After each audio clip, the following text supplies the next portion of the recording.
प्रिय स्टूडेंट, आप सभी कैसे हो। हम आशा करते हैं, उम्मीद करते हैं कि आप सभी स्वस्थ होंगे और मस्त होंगे, अच्छे से एग्जाम की तैयारी कर पा रहे होंगे।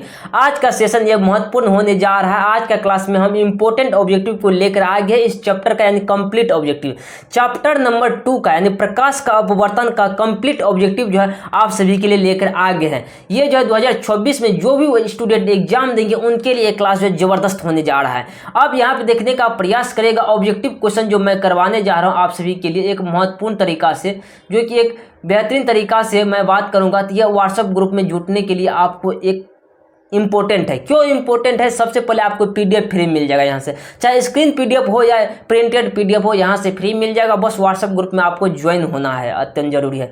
चलिए यहाँ पे आज के क्लास को हम स्टार्ट करते हैं। सबसे पहले मैं कुछ यहाँ पर बात बता देता हूँ।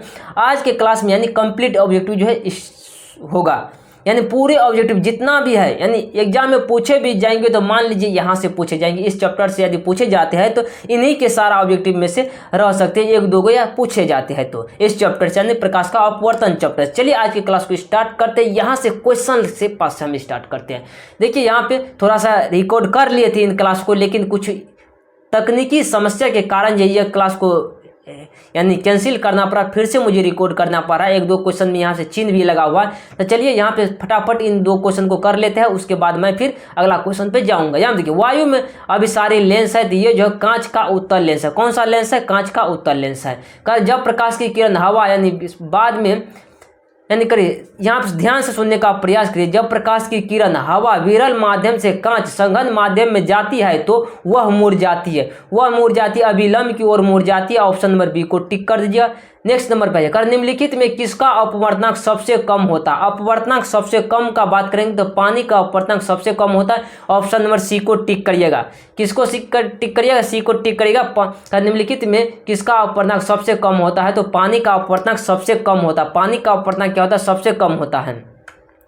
शीशा या कांच किस प्रकार का माध्यम है? कर शीशा या कांच जो है किस प्रकार का माध्यम है? यह जो है प्रकाशिक माध्यम है। कर शीशा या कांच किस प्रकार का माध्यम है? प्रकाशिक माध्यम। ऑप्शन नंबर ए को टिक करेंगे। अब यहाँ पे देखने का प्रयास करें। प्रकाश की चाल विभिन्न माध्यमों में, प्रकाश की चाल विभिन्न माध्यमों में भिन्न भिन्न होती है। क्या होती है? प्रकाश की चाल विभिन्न माध्यमों में भिन्न भिन्न होती है। ऑप्शन नंबर बी को टिक करेगा। ऑप्शन नंबर बी को टिक करेगा। किसी माध्यम के अपवर्तनांक का मान क्या होता है? किसी माध्यम के अपवर्तनांक का मान जो होता है, किसी माध्यम के अपवर्तनांक का मान होता है साइन आई बटे, क्या होता है? साइन आई बटे साइन आर होता है। क्या होता है? साइन आर होता है। साइन आई बटे साइन आर होता है। ऑप्शन नंबर ए को टिक कर दीजिएगा, ठीक ना।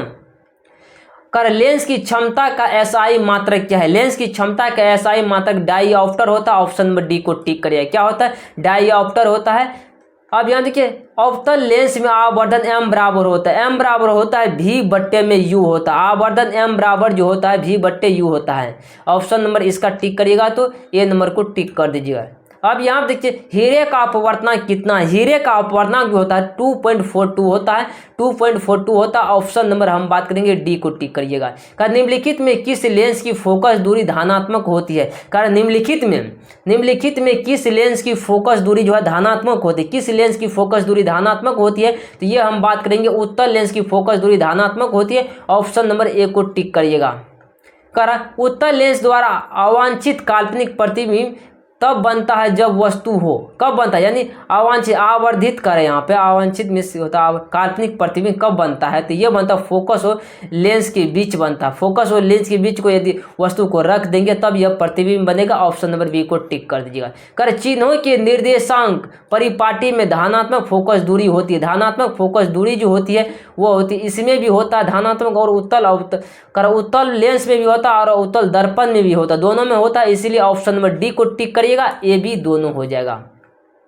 का संघन माध्यम से विरल माध्यम में गमन करने पर, संघन से विरल में गमन करने पर आपतन कोण आई और परावर्तन कोण आर में संबंध क्या है? ये जो होते हैं यानी ये हमेशा जो होगा ना आर बड़ा, हमेशा क्या होगा, यानी हम बात करेंगे आर बड़ा होगा। तो यहाँ पे देखिए आई पहले या तो आर बड़ा होगा, ठीक ना। जब आर बड़ा होगा तो यहाँ देखिए क्या करें, आर बड़ा होगा ना, विरल सबसे ज़्यादा होता है, या तो ऐसे लिखा होगा या तो ऐसे लिखा होगा। एक तो संख्या में ऐसे लिखा हो रहता है, ठीक ना। कभी काल इसी को उल्टा करके लिखा जाता है, आर को इस साइड और आई को इस साइड लिखा जाता है। ध्यान से इस सिंबल को ध्यान दे दें। ऑप्शन नंबर आर हमेशा बड़ा, जिधर का मुंह खुला रहता है वह बड़ा होता है। ऑप्शन नंबर ए को टिक कर दीजिएगा। करा निर्देशांक चिन्ह परिपाटी में सभी दूरियां मापी जाती है। करा निर्देशांक चिन्ह परिपाटी में सभी दूरियां मापी जाती है, ध्रुव से मापी जाती है। ऑप्शन नंबर बी को टिक करिएगा। कहां से मापी जाती है? ध्रुव से मापी जाती है। ऑप्शन नंबर बी को टिक करिएगा। प्रकाश की किरणें हो सकती है, प्रकाश की किरणें हो सकती है दर्पणों द्वारा परावर्तित, पारदर्शी माध्यमों द्वारा अपवर्तित और लेंसों द्वारा अपवर्तित व फोकसित। ऑप्शन नंबर डी को टिक करिएगा। इनमें से सभी हो जाएगा।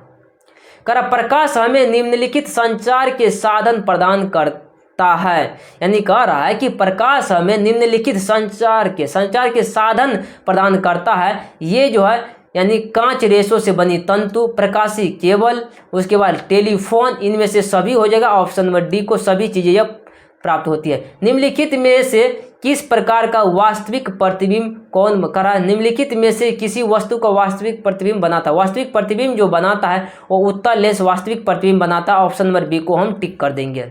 कर किसी बिंदु वस्तु से निकल कर, किसी बिंदु वस्तु से क्या कर निकल कर किरणें किसी लेंस से अपवर्तित होकर किसी बिंदु पर मिलती है, उसे कहते, उसे क्या कहते हैं? फोकस कहते हैं। देखिए जैसे प्रकाश निकला यहाँ से और मुड़ने के बाद, जैसे यहाँ पे मान लो लेंस है, यहाँ पे कोई भी लेंस हो, यहाँ से टकराने के बाद इधर लौटती जो है ना, ये फोकस पे होकर के मिलती है, फोकस पे मिलती है। ऑप्शन नंबर डी सी को टिक कर लीजिएगा, ठीक ना।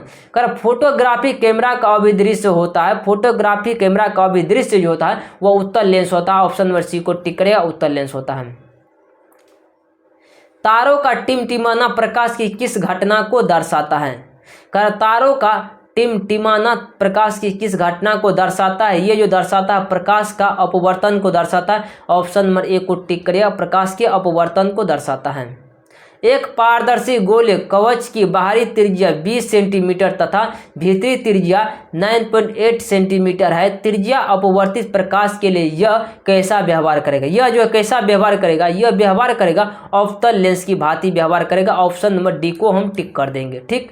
कर प्रकाश की चाल सर्वाधिक होती है, प्रकाश की चाल सबसे ज्यादा जो होता है निर्वात में होता है, लेकिन सबसे कम का बात करेगा तो कम होता है वायु में। कहाँ पे होता है? वायु में कम होता है, सबसे अधिक निर्वात में होता है, सबसे कम जो होता है वायु में होता है, ठीक ना। इसीलिए ऑप्शन नंबर ए को टिक कर दीजिएगा।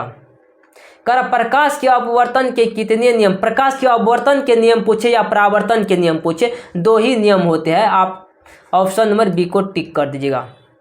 का निम्नलिखित में से किस माध्यम में प्रकाश की चाल अधिकतम है? का निम्नलिखित में किस माध्यम में प्रकाश की चाल अधिकतम है? ये हवा में प्रकाश की चाल अधिकतम है। ऑप्शन नंबर हम एक को टिक करेंगे, हवा में प्रकाश की चाल अधिकतम है। कौन सा लेंस अभिसारी लेंस भी कहलाता है? कौन सा लेंस करा अभिसारी लेंस भी कहलाता है? अवतल लेंस अभिसारी लेंस भी कहलाता है। ऑप्शन नंबर ए को टिक करेंगे, अवतल लेंस भी अभिसारी लेंस कहलाता है।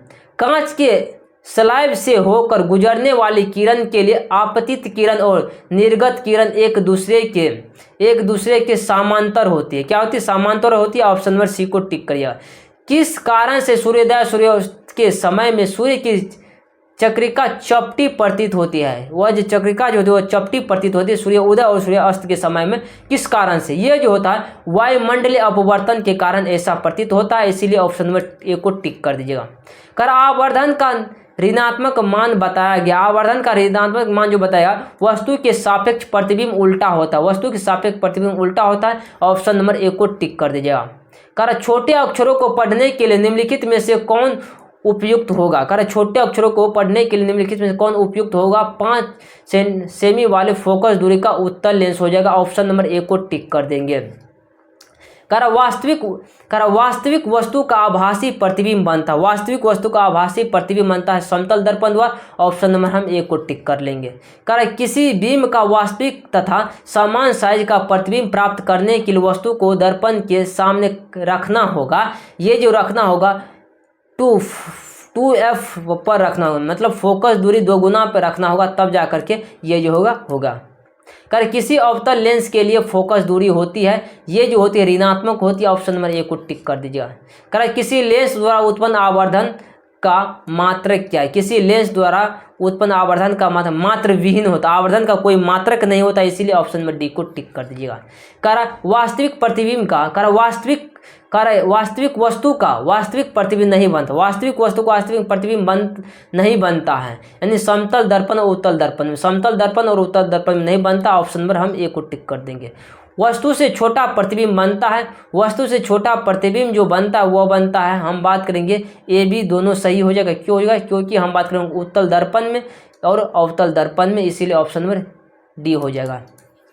लेंसों में मुख्यतः फोकस संख्या कितनी होती है? लेंसों में मुख्य फोकस की संख्या कितनी होती है? ये जो होती है 2 होती है, ऑप्शन नंबर ए को टिक कर देगा। लेंस सूत्र क्षमता के पर्दों में होता है, ये जो होता है F1/F बराबर होता है 1/में V माइनस होता है 1/में U होता है, यही तो लेंस का सूत्र है। हवा में टंगी वस्तु को पानी के अंदर से पानी के स्तर से लंबवत देखने पर वस्तु का प्रतिबिंब वस्तु से क्या होता है? वस्तु से अधिक दूर लगता है, ऑप्शन नंबर ए को टिक करिएगा। निम्नलिखित में से किसका अपवर्तनांक सबसे अधिक होता है? अपवर्तनांक सबसे अधिक हीरा का होता है, ऑप्शन नंबर हम डी को टिक करेंगे। निम्नलिखित में से किस लेंस को अभिसारी लेंस कहते हैं? किस लेंस को अभिसारी लेंस कहते हैं? तो उत्तल लेंस को अभिसारी लेंस कहते हैं। किस लेंस को अभिसारी लेंस? उत्तल लेंस को अभिसारी लेंस कहते हैं, ऑप्शन नंबर ए को टिक करेंगे। निम्नलिखित में से कौन सा लेंस का आवर्धन m होता है? कौन सा लेंस का आवर्धन m होता है? ये जो होता है डी होता है, ऑप्शन नंबर V बराबर U होता है।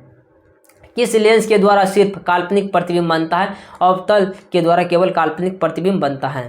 निर्वात में प्रकाश की चाल 3 × 10⁸ मीटर पर सेकेंड होता है, 8 मीटर पर सेकेंड, इस पे पावर होगा 8 मीटर पर सेकेंड। मोटे लेंस की फोकस दूरी पतले लेंस की तुलना में कम होती है। क्या होती है? कम होती है, ऑप्शन नंबर हम ए को टिक कर देंगे। समान फोकस दूरी के उत्तल तथा अवतल लेंस सटा कर रखे गए हैं, यह युग्म काम करे, यह युग्मक जो काम करे कांच की आयताकार पट्टी की तरह, ऑप्शन नंबर सी को टिक कर दीजिएगा। वायु में प्रकाश की चाल निर्वात की अपेक्षा होती है, ये जो होती है कम होता है, ऑप्शन नंबर ए को टिक करिएगा। प्रकाश की चाल निम्नलिखित माध्यमों में भिन्न भिन्न होती है, ऑप्शन नंबर बी को टिक कर दीजिएगा। तालाब का जल कम गहरा दिखाई देने का कारण है, ये जो है अपवर्तन के कारण होता है, ऑप्शन नंबर सी को टिक करिएगा। अब यहाँ देखिए, किसी गोलीय दर्पण तथा किसी पतले गोलीय लेंस दोनों की फोकस दूरी -5 सेंटीमीटर है तथा दर्पण तथा लेंस संभवतः है, दर्पण तथा लेंस संभवतः दोनों है, उत्तल अवतल दोनों हम बात करेंगे, उत्तल अवतल दोनों, इसीलिए ऑप्शन नंबर सी को टिक कर देंगे। कांच की एक समांतर पट्टी पर श्वेत किरण तिरछी आपतित होती है और निम्नलिखित में से कौन सा प्रथम अपवर्तन के साथ घटित होता है? ये जो होता है विचलन के माध्यम से, ऑप्शन नंबर ए को टिक कर दीजिएगा। वायु का